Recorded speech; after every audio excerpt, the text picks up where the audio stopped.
All right, this week we're going to make Christmas cards, and everybody loves a homemade Christmas card. Manya used old Christmas cards. I cut pieces out of old ones, and that's whatever you find. You can take pieces out of a magazine. You don't have to use Christmas cards especially, but if you have them, they're absolutely great. Then you can just somehow make a scene. Make it any way you want. Now this is a finished one that Manya made, and it's Christmas cards with something cut out of it. This is cardstock. Cardstock or old file folders come in all different colors, and you can make anything that you want, and you can glue on anything you want.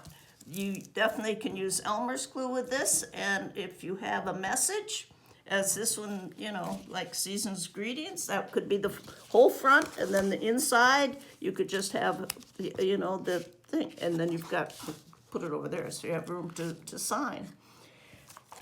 Make your cardstock the size of an envelope. These are just regular envelopes that you buy at the dollar store for $100 for $1 or something like that. These all fit in here.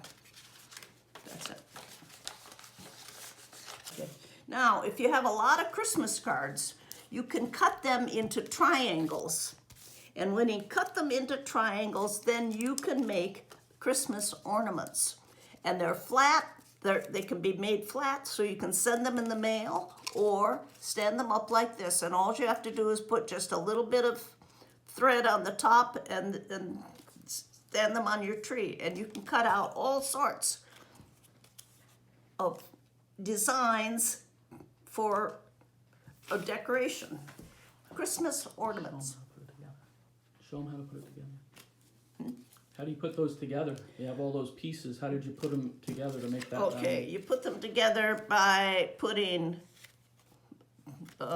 edges to edges.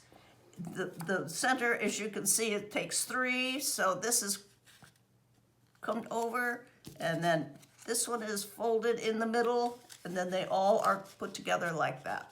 And then you glue them together? And you glue them, and if you do one at a time, you have no trouble whatsoever. It's really easy.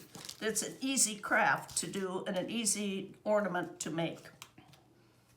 Welcome to Advent 3, the third week in Advent, and follow along with me because the story is getting great, isn't it?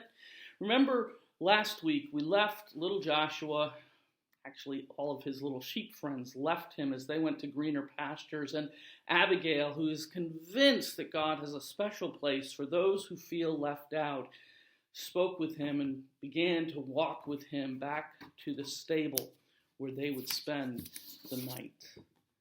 Well, by the time they got to the little barn, the sun was setting like a big orange ball in the sky. Josh and Abigail went inside and began to eat some hay out of the feed box. They were very hungry, and the hay tasted rather good to them. For a little while, anyway, Joshua forgot that he had been left behind. "Go to sleep, little friend," Abigail said after they had finished eating. "You've had a hard day."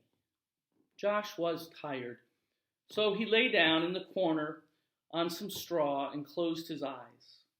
He felt Abigail lay down beside him, and he was glad to have Abigail as his friend. See Abigail and little Joshua eating out of the hay trough. Soon, Joshua fell asleep. At first, he slept soundly, curled up against Abigail's back. In his sleep, he dreamed. He dreamed of running. He dreamed of jumping just like the other sheep. He dreamed of long walks with Abigail through the valley. He dreamed of being in a place where he never felt left out. Suddenly, though, some strange noises woke him up. So there he is sleeping with Abigail. Pretty cool. "Abigail," he whispered, "wake up, I'm scared." Abigail lifted her big head and looked around. The stable was dark except for a small lamp hanging on the wall. "Somebody's here," Josh whispered. They looked across the dimly lighted stable. There, lying on some fresh hay in the feed box, was a baby. A young woman was resting on a big pile of hay beside the feed box. Joshua looked at Abigail, thinking his friend could tell him what was going on, but Abigail was just as surprised as Joshua. Look at that.